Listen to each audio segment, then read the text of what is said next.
우리는 지난 여름에 7번에 걸쳐서 7가지 치명적인 죄에 관한 말씀들을 묵상했습니다. 오늘부터는 다시 7번에 걸쳐서 참된 회개를 주제로 말씀을 듣게 될 것입니다. 이어지는 7번의 설교 주제가 무겁고 부담스러울 것입니다. 과거나 지금이나 우리의 본성의 죄를 덜추어내고 죄를 회개하라는 말씀을 듣고 싶어하는 사람들은 거의 없을 겁니다. 그럼에도 불구하고 온누리교회 전체 영성과 사역의 방향을 정하고 주일 설교의 말씀을 정하는 담임 목사님의 마음속에 7가지 7죄종, 치명적인 죄악들과 함께 7번의 회개의 말씀을 증거하라고 하셨다면 온누리교회를 통해서 한국 사회와 이 시대에 주고 싶은 하나님의 마음이 있음에 틀림이 없습니다. 그래서 지금까지 묵상해왔던 7가지 치명적인 죄와 함께 우리 심령 깊은 곳으로부터 일어나야 할 7 회개를 깊이 묵상함으로 우리가 먼저 거룩함을 회복하고 우리의 심령이 새로워지는 기회로 삼으실 수 있기를 바랍니다. 오늘 본문에 등장하는 선지자 에스겔이 활동하던 시대는 우리 민족의 역사로 비유하여 보면 일제강점기에 국권을 잃어버린 채로 유리방황하던 민족의 상태와 비슷하다 하겠습니다. 솔로몬 이후 이스라엘 민족은 북이스라엘과 남유다로 분열 왕국인 채로 유지되었고, 그러다가 BC 722년에 북이스라엘은 아수르 살만 에셀에 의해서 나라가 망하게 됩니다. 이후에 잔존 왕국으로 남유다 왕국이 유지되지만 결국은 587년에 완전히 멸망하고 맙니다. 제사장 집안에 속했던 에스겔은 바벨론의 2차 공격 때 여호야긴 왕과 함께 포로로 바벨론 땅에 끌려가 그발강가 부근에서 실향민으로 살아야만 했었습니다. 민족도 망했고 지도자들도 다 포로가 된 상태입니다. 그러나 이 망한 민족, 무너진 나라에도 소망은 있었습니다. 여전히 이스라엘의 하나님은 살아계셨고 여전히 하나님의 언약은 결코 폐기되지 않았기 때문이었습니다. 에스겔은 하나님의 계시를 받아 바벨론의 압제 아래 신음하던 이스라엘에게 회복의 소망을 선포했습니다. 그리고 그것을 기록한 것이 오늘 우리가 읽었던 일부분의 말씀 에스겔서입니다. 이스라엘은 그 죄로 인해 징계를 받았지만 완전히 버림받은 것은 아니었습니다. 하나님께서 이스라엘의 회복을 원하셨기 때문입니다. 그리고 하나님께서는 다시 이스라엘이 돌아와 하나님의 은혜를 누리기를 원하셨습니다. 이렇게 하나님의 은혜를 다시 누리고 회복할 수 있는 유일한 길은 회개하는 것입니다. 그 때문에 예수님은 공생에 시작할 때 첫 번째 메시지로 회개를 선언합니다. 회개하라, 천국이 가까웠느니라. 우리 주님도 회개를 통해 죄와 사망 가운데 있던 백성들에게 소망을 던지고 모든 이들에게 천국의 열망을 주시기를 원하셨다는 것입니다. 오늘 우리가 본문을 기억하면서 우리가 주제해야 될 사상은 에스겔 시대 때 이스라엘 민족이 지금 당하고 있는 이 고통스러운 현실은 결코 국제 정세의 변화나 어느 왕국의 강성함 때문에 일어난 일이 아니라는 사실입니다. 이미 오래전에 이스라엘 조상들이 출애굽받은 때에 시내산에서 맺은 그 언약, 거기 미리 예언되었던 말씀들이 그들이 언약을 파기함으로 인해서 징계로 주어졌던 것에 불과한 것입니다. 요컨대 하나님의 말씀을 순종하면 약속의 땅에서 오래 살 것이고 복을 누리겠지만 그 말씀에 불순종하면 징계를 받아 이방 나라에 흩어질 것이고 유린당하게 될 것이라는 말씀입니다. 지금의 고통은 그들의 조상들이 맺은 시내산 언약에 대한 파기 그리고 그것에 대한 결과로 인해서 주어진 징계였습니다. 신명기 11장 말씀을 같이 읽어보겠습니다. 시작. 내가 오늘 복과 저주를 너희 앞에 두나니 너희가 만일 내가 오늘 너희에게 명하는 너희의 하나님 여호와의 명령을 들으면 복이 될 것이요 너희가 만일 오늘 너희에게 명하는 도에서 떠나 너희의 하나님 여호와의 명령을 듣지 아니하고 본래 알지 못하던 다른 신들을 따르면 저주를 받으리라. 아멘. 복과 저주 두 갈래 길이 그들 앞에 제시되었고, 하나님은 살기 위해서 너희가 생명을 위해 복을 선택하고 순종의 길을 가라고 말씀하셨습니다. 이와 같이 율법도 가졌고 언약도 상속받은 이스라엘 백성들이 하나님의 명령에 불순종하고 우상을 숭배하고 세속적인 죄에 가까이 하게 됨으로 인해 하나님은 징계할 수밖에 없었습니다. 징계 전에 하나님은 지속적으로 선지자를 보내셨습니다. 그리고 그들을 통해서 경고하시고 돌아오라고 촉구합니다. 그럼에도 불구하고 이스라엘은 결국 멸망의 길로 자초하고 말았습니다. 그 결과로 일어난 일이 바벨론 포로였습니다. 이 징계받은 과정을 보면 회복의 길도 찾을 수 있습니다. 바둑에서는 복기라고 하지 않습니까? 내가 왜 패배했는지에 관한 요인들을 되짚어 하나씩 짚어보면 거기 승리의 길도 보이는 것입니다. 이스라엘이 하나님의 심판을 받게 된 원인을 되돌아보면 회복의 길도 단서를 찾을 수 있습니다. 그것을 위해서 오늘 본문 말씀이 주어졌습니다. 개역 개정번역본으로 11절 말씀을 다시 읽어보겠습니다. 시작. 너는 그들에게 말하라. 주 여호와의 말씀이니라. 나의 삶을 두고 맹세하노니 나는 악인이 죽는 것을 기뻐하지 아니하고 악인이 그의 길에서 돌이켜 떠나 사는 것을 기뻐하노라. 이스라엘 족속아 돌이키고 돌이키라. 너희 악한 길에서 떠나라. 어찌 죽고자 하느냐 하셨다 하라. 아멘. 이 말씀의 핵심은 오늘 설교 제목과 일치합니다. 돌이키고 돌이키라.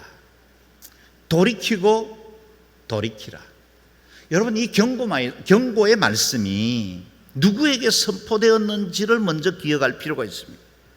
지금 이 예언의 말씀은 저기 하나님을 알지 못한 채 우상 숭배하는 이방인들에게 선포된 것이 아닙니다.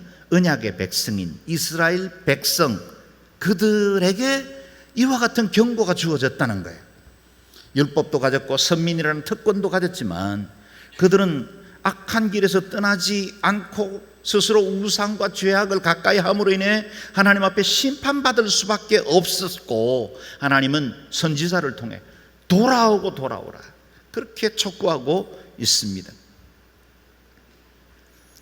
오늘 저와 여러분, 자타가 공연한 예수쟁이들, 더구나 신실하게 매주일 예배드리는 오늘 우리에게도 역시 오늘 본문은 동일하게 돌이키고 돌이키라고 도전하고 있습니다. 회개하라, 돌아서라, 돌이키지 않으면 망한다 라고 선언합니다. 그렇다면 회개가 무엇입니까?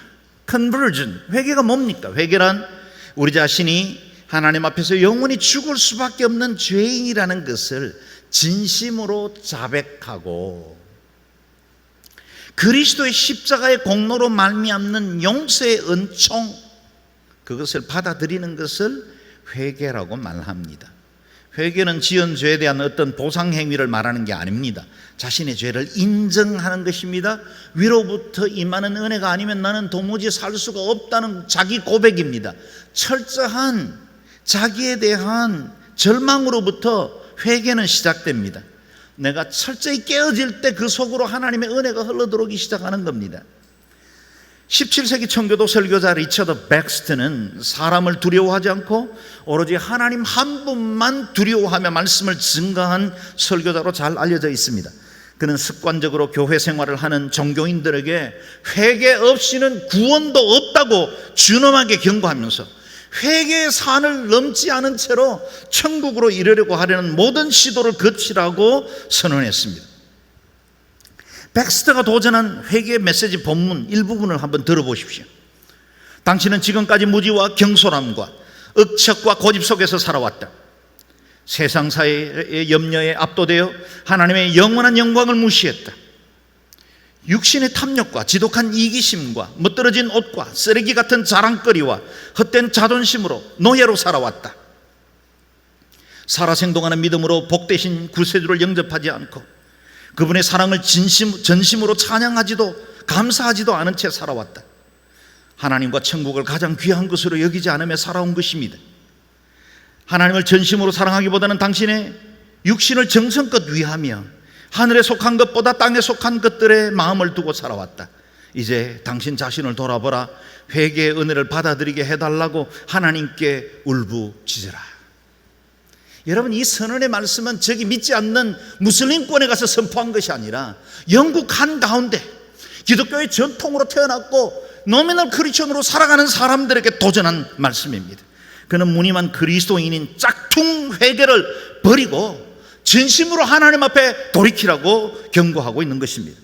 이 리처드 백스트는 한 절밖에 되지 않는 오늘 본문 이 짧은 말씀 속에서 회개에 대한 7가지 핵심 원칙을 선포했습니다. 저는 이 7가지 백스트의 원칙을 가지고 오늘 우리에게 적용하는 말씀들로 좀 더 해석을 하려고 합니다. 회개 제1원칙, 악인이 회개하지 않으면 반드시 죽게 된다. 당연한 일이죠. 악인이 회개하지 않으면 그 죄값으로 멸망당하는 건 자연스러운 결과입니다. 세상의 법도 인과응보라고 말합니다. 그러나 여기에서 악인이 저기 예수 믿지 않는 그 누군가가 아니라 우리가 악인이 될 수 있다는 사실에서 전제해야 오늘 조금 전에 우리가 살펴봤던 백스트의 그 설교 메시지에 바로 나의 자신이 들어야 하고 내가 그 말씀에 귀를 기울여야 하는 악한 존재라는 사실을 인정할 때만 진정한 회개가 이루어질 수 있다는 것입니다. 사랑하는 여러분, 모든 인간은 그대로 내버려 두면 반드시 멸망하게 되어 있습니다. 지옥 가는 비결 알려드릴까요? 지옥 가고 싶지는 아니겠지만, 가고 싶은 분은 없겠지만 많은 사람들은 지옥 가는 비결을 제대로 알지 못하기 때문에 지옥 갑니다. 여러분, 아무것도 하지 않으면 지옥 갑니다. 내 삶에 대해서, 내 영혼에 대해서 주어지는 대로 살고 땅의 것, 육신의 것들을 따라 적당하게 살아가면 자연적으로 지옥 가는 게 우리의 인간의 본성입니다. 우리의 상태입니다. 모든 사람이 죄를 범하였으며 하나님의 영광에 이르지 못한다고 말씀하십니다. 죄로부터 자유로운 사람은 아무도 없습니다. 그러므로 자연인으로 태어난 모든 사람들은 단 2개의 선택밖에 없습니다. 회개하느냐 아니면 멸망당하느냐. 스펄전 목사님은 명료한 2개의 단어로 선포합니다. Turn or burn. 돌아서지 않으면 불의 심판을 받을 것이다. 우리 스스로를 위해서, 우리의 구원을 위해서 영적 결단을 해야 합니다. 그것이 바로 회개입니다. 예수님께서 말씀하십니다. 진실로 진실로 내게 이르노니 사람이 거듭나지 아니하면 하나님의 나라를 볼 수 없느니라. 거듭나야 하나님 나라를 볼 수 있습니다. 회개해야 거듭납니다. 한 번만 태어난 사람은 2번 죽습니다. 그러나 2번 태어나는 사람, 거듭난 사람은 한 번만 죽게 될 겁니다. 육신적으로만 태어나고 거듭나지 않으면 육신의 죽음 이후에 영원한 사망을 맞이하게 될 겁니다. 그러나 여기 거듭난 사람은 육체는 죽어도 영원한 생명을 얻기 때문에 한 번만 죽습니다. 그러므로 거듭나야 합니다. 돌아서야 합니다. 거듭나기 위해서는 회개해야 합니다. 회개 제2원칙, 악인도 참되게 회개하면 반드시 살게 될 것이다.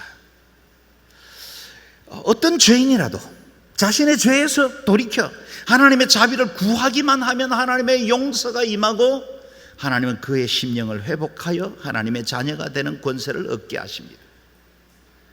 오늘 본문 바로 뒤에 이어지는 12절은 이렇게 기록하고 있습니다. 그러나 악인의 악이라도 그가 그의 악에서 돌이키는 날에는 그 돌이킴으로 인해 그가 넘어지지 않을 것이다.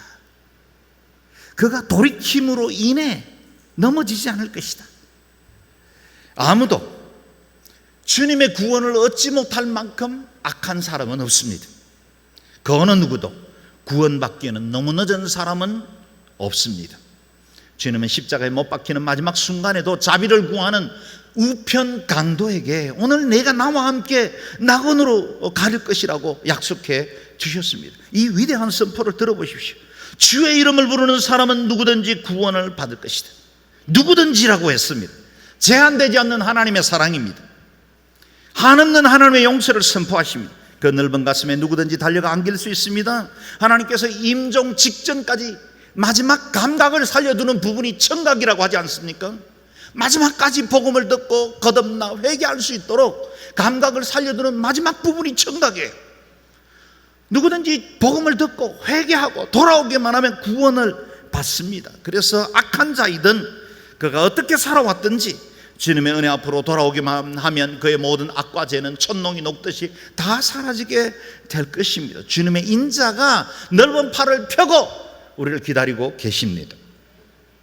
회개의 제3원칙, 하나님께서는 그 어떤 인간이라도 회개하고 구원받기를 기뻐하신다.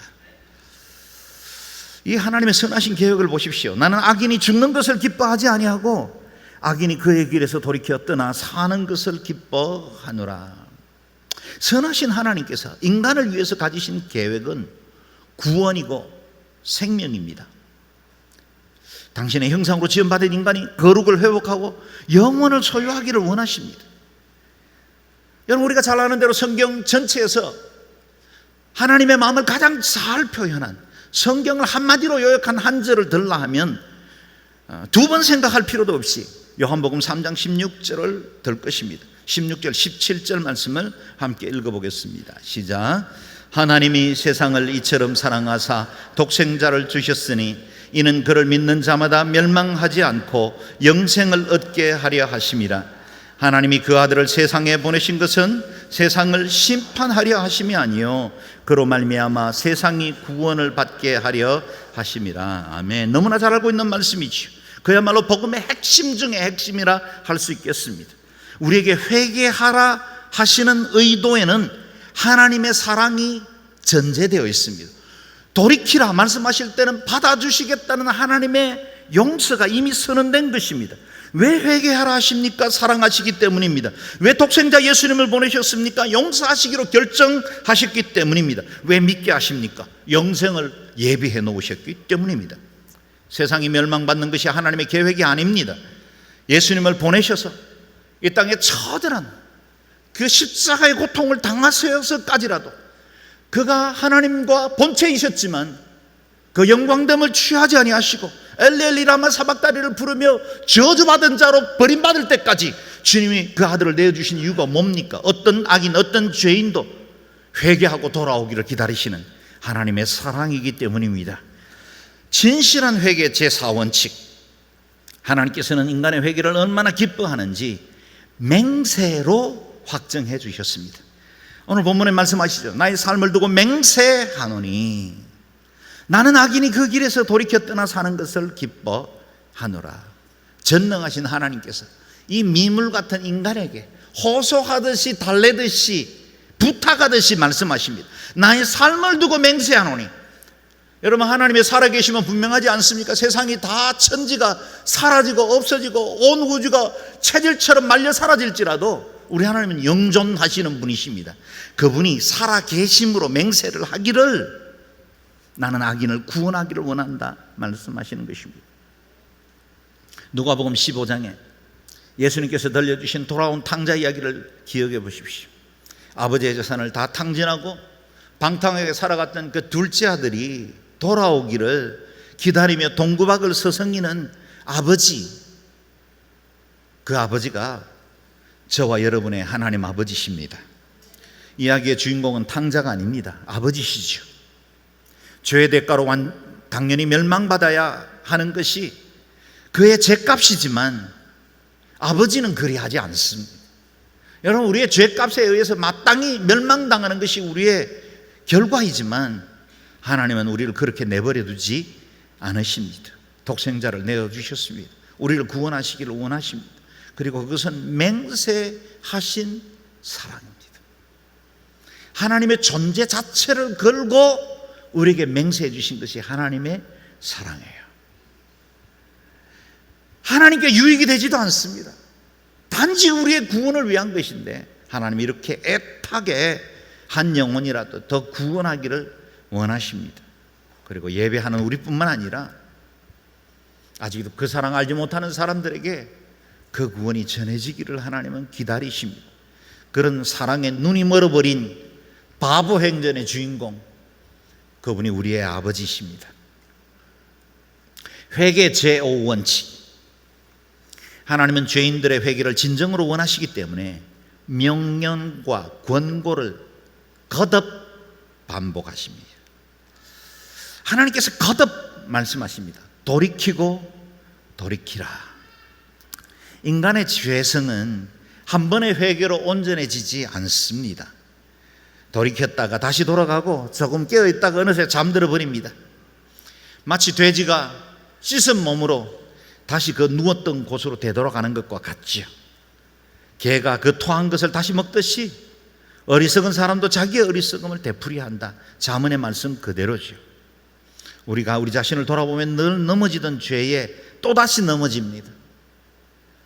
우리에겐 저마다의 아킬레스건이 있습니다. 내 영성을 넘어뜨리고 내가 사랑하는 그 하나님 온전히 사랑하지 못하도록 나를 늘 걸려 넘어지게 하는 그 자리에 우리가 또 넘어질 때가 많습니다. 그래서 주님은 반복적으로 회개해도 좋은 길을 열어두셨습니다. 돌이켰다가 넘어졌거든 다시 돌이키라. 돌이키고 돌이키라. 인공위성을 쏘아 올릴 때 한 번에 궤도에 올라가지 않습니다. 위성을 몇 번의 궤도 수정을 통해서 제자리에 설 때까지는 이 지상에서 반복적인 조정을 해야만 합니다. 비행기가 이륙하면 그때부터는 자동 항법 장치의 도움을 받습니다. 그래서 조종사가 늘 조종관을 붙들고 있지 않아도 비행기는 원하는 목적으로 날아갑니다. 그런데 조종사들의 기록을 보면 언제나 그 조종관에서 떠나지 않아야 한다는 거예요. 항법 조정 장치가 있어도 항상 곁길로 빠진다는 거예요. 기류나 다른 자기장 때문에 항로가 바뀐다는 겁니다. 수정해야죠. 제대로 자리 잡아야죠. 여러분, 우리가 예수 그리스도를 구주로 믿고 세례받아 하나님의 친백성된 것에 대한 인침을 받으면 우리는 자동 항법 장치 위에 올라선 겁니다. 궤도 위에 올라선 거예요. 그러나 그것을 우리의 신앙이 끝까지 주님의 구원을 완성하는 건 아닙니다. 두렵고 떨림으로 너희 구원을 이루라 말씀하셨어요. 우리의 구원은 재조정돼야 하고 날마다 우리의 세속적이고 옛 과거의 정과 욕심으로 치우치는 우리의 마음들을 되잡아 다시 하나님의 은혜의 자리로 나아가야 합니다. 돌이켜야 합니다. 그래서 회개는 구원을 위한 단 한 번의 회개로 그치지 않습니다. 반복적으로 그리스도께 돌아오고 내 안에 거듭된 주인 행세하는 것들에 대해서 단호하게 우리가 거절하고 익숙한 죄에 대해서 싫어하고 미워하며 다시 주님 기뻐하시는 한 분, 하나님 한 분만으로 채워나가는 자리로 나아가야 합니다.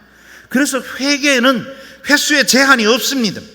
돌이키고 돌이키라 말씀하십니다. 언제든지 다시 나오라고 말씀하십니다. 우리가 매주일 이렇게 예배드리고 큐티와 성경 공부를 반복해야 하는 이유가 뭡니까? 우리에게는 황법 장치가 있지만 돌아서야 하기 때문이에요. 우리가 연약하기 때문입니다. 우리가 악하기 때문입니다. 조금만 긴장을 놓치면 금세 넘어지는 사람들입니다. 요즘 우리가 묵상하고 있는 레위기의 제사법, 그것을 보면 우리에게 열어놓은 구약의 회개법입니다. 회개법. 오늘 우리에게는 예수 그리스도의 피가 우리를 깨끗하게 해주시기 때문에 구약의 회개법과 같은 반복적인 제사가 아니라 주님의 언약을 믿고 그 주님께로 나오기만 하면 회개의 은총을 누릴 수 있습니다. 그 아들 예수의 피가 우리를 모든 죄에서 깨끗하게 하실 것이라 말씀하십니다. 주님께서 우리의 죄를 담당해 주셨습니다. 우리는 그분의 십자가를 내게 주신 은혜로 받아들이고 시인하기만 하면 됩니다. 만일 우리가 우리 죄를 자백하면 그는 미쁘시고 이로사 우리 죄를 사하시며 우리를 모든 불의에서 깨끗하게 하실 것이요. 아멘. 죄를 자백하기만 하면 의로우신 주님께서 우리를 모든 불의에서 건져주신다고 약속하고 있습니다. 사랑하는 여러분, 오늘 제 설교가 들리십니까? 혹 그 설교가 여러분에게 적용되고 있습니까? 그렇다면 여러분의 영혼은 아직도 살아있는 것입니다. 구원의 여망은 여전히 열려있는 것입니다. 돌아오라는 주님의 자비가 우리를 지속적으로 만나주시고 터치하시고 여전히 우리를 새로운 항로로 정확하게 이끌어 가시는 성령님의 인도가 함께하는 줄로 믿습니다. 회개의 제6원칙, 하나님은 회개하지 않는 죄인들을 설득하시며 왜 죽으려고 하느냐고 탄식하듯이 물으신다. 너희 악한 길에서 떠나라 어찌 죽고자 하느냐 말씀하십니다. 하나님은 악한 길에서 떠나라 말씀하십니다. 그 길에 그대로 있으면 멸망하기 때문입니다. 마치 곧 심판의 불이 임할 소돔과 고모라에서 롯과 그 가족들을 이끌어내시는 그 천사의 손길과 같이 우리에게 주어진 이 죄와 사망에서 우리를 건져내기를 원하고 계십니다. 그 와중에도 여전히 세상의 미련을 버리지 못하고 뒤를 돌아보다가 소금 기둥이 된 롯의 처처럼 우리 안에 옛 것에 대한 미련과 애착이 남아있다 할지라도 그 성에서 나오셔야 합니다. 그 성을 떠나야 합니다. 오늘 본문 말씀 그대로 떠나라 말씀하신 그대로 우리의 옛 습관과 죄로부터 우리가 떠나야만 온전한 구원의 자리로 나아갈 수 있습니다. 마지막 회개 제7원칙. 만일 회개하지 않아 멸망하게 된다면 그것은 온전히 자신들의 책임이요 화를 자초한 것이다. 오늘 본문 앞에 2절에서 5절에 이 말씀들이 잘 설명되어 있습니다. 제가 2절 3절을 읽고 4, 5절은 같이 읽어보겠습니다. 사람아 내 백성의 자손들에게 선포하며 그들에게 말하여라. 만약 내가 어느 땅에 칼을 보내고 그 땅 백성들은 그들의 땅에서 한 사람을 선택해 그들을 위해 그를 파수꾼으로 삼는다면 또 칼이 그 땅에 오는 것을 보고 나팔을 불어 백성들에게 경고한다면 그때 누구든지 나팔 소리를 듣고도 경고를 받아들이지 않는 사람이 있다면 칼이 와서 그의 목숨을 빼앗을 때 그것은 자신의 책임이다. 그는 나팔 소리를 듣고도 경고를 받아들이지 않았기에 그것은 자신의 책임이다. 그러나 경고를 받아들이는 사람은 자기의 목숨을 구할 것이다. 아멘. 하나님의 심판은 어느 날 갑자기 임하지만 그러나 아무런 경고 없이 임하지는 않습니다. 하나님께서 심판의 칼을 보내실 때 파수꾼을 통해 미리 나팔을 불어 재앙을 피하도록 경고를 보내십니다. 오늘 저는 여러분의 나팔수로 서 있습니다. 우리가 매일매일 큐티책을 열면 하나님은 활자로 기록된 말씀을 통해 나팔수로 우리에게 경고하실 겁니다. 매일매일 순간 우리가 순회에서 모이고 믿음의 사람들이 서로 신앙을 고백하고 간증을 나눌 때 그 나팔 소리가 우리를 온전한 믿음의 길로 가도록 이끌어 가게 될 것입니다. 만일 여러분이 살고 있는 아파트에 불이 나서 화재 경보기가 울리는데도 드라마에 푹 빠져서 경고 소리를 무시하거나 내가 모아놓은 재산이 아까워 그곳을 피하지 않고 있다면 재앙을 당할 것이고 그 당한 재앙은 자신의 책임이지 않겠습니까? 하나님은 이 자비로운 초청을 우리에게 경고의 나팔 소리로 들려주십니다. 주님의 초대를 거절하지 마십시오. 죄를 너무 가볍게 여기지 마십시오. 우리의 구원을 싸구려로 만들지 마세요. 죄를 짓고 하나님 기뻐하지 않는 불순종의 길을 가다가 주일날 와서 한두 마디 말로 고백하면 용서받는 그 싸구려 구원은 죄송하지만 저와 여러분의 하나님에게는 용납되지 않습니다. 철저히 죄에 대하여 아파해야 합니다. 우리가 잘 아는 베드로와 가룟 유다는 동일하게 주님을 부인하고 배반하는 죄를 지었지만 한 사람은 목매어 자살했고 또 다른 한 사람은 죄에 빠졌지만 다시 회복되어 교회의 지도자로 세워질 수 있었습니다. 한 사람은 후회로만 그쳤습니다. 한 사람은 회개로까지 나아갔습니다.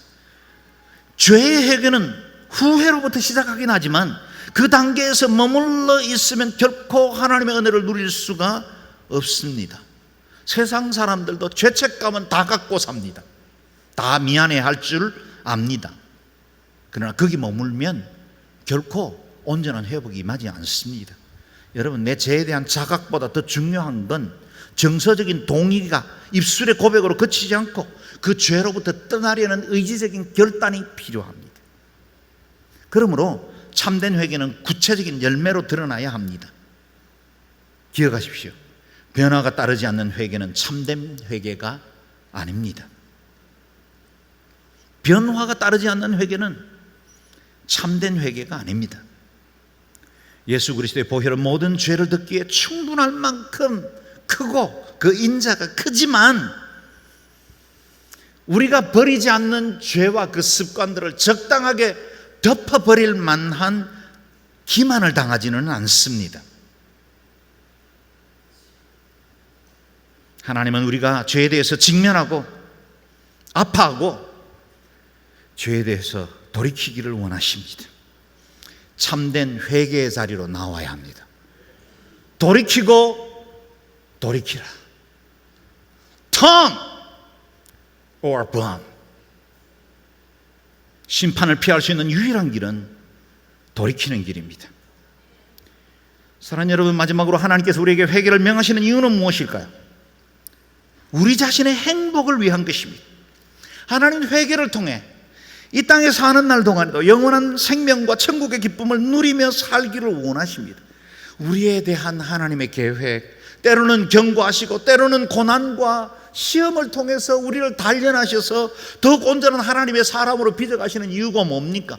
때로는 우리 인생을 광야로 밀어버리시고 때로는 이 긴 터널 속을 통과하도록 만드시는 이유가 뭡니까? 하나님은 우리의 영원한 행복을 원하십니다. 예레미야 29장 말씀을 함께 읽어보겠습니다. 시작.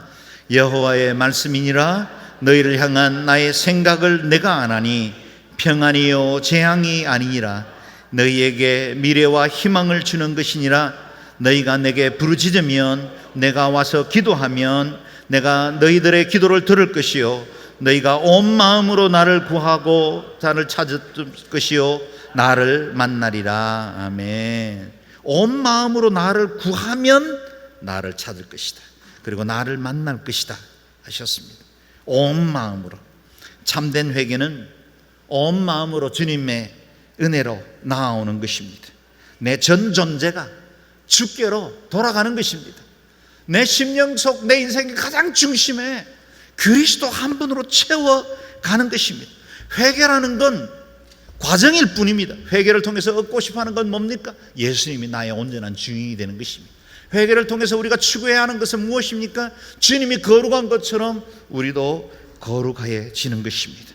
성령님의 은혜로 충만케 되어지고 매일매일 그리스도의 형상을 따라 살아가는 저와 여러분 되시기를 주의 이름으로 축원합니다. 아멘. 기도하겠습니다. 사랑하는 여러분, 기도할 때 이 시간에 우리 자신의 죄를 주 앞에 의탁하지 않겠습니까? 여러분, 우리는 분명 구원받은 사람이면 틀림없을 겁니다. 그러나 여전히 내 안에 값싼 구원으로 적당히 세속과 죄와 타협하며 살면서도 가책도 아픔도 없이 쉬운 회개로 나오던 우리의 삶은 아닙니까? 오늘 시간에 죄에 대해서 단호하기를 원합니다. 죄를 아파하기를 원합니다. 하나님 기만하지 않기를 원합니다. 주님을 두려워하고 그분의 경외하심 앞에 예배하는 자가 되기를 원합니다. 우리 가정이 그와 같기를 원합니다. 내 배우자가 정말 성결하고 거룩한 사람이 되기를 원합니다. 우리 자녀들이 하나님 앞에 바로 서기를 원합니다. 우리 가정이 주님 기뻐하시는 예배하는 가정 되기를 원합니다. 통성으로 함께 기도하겠습니다.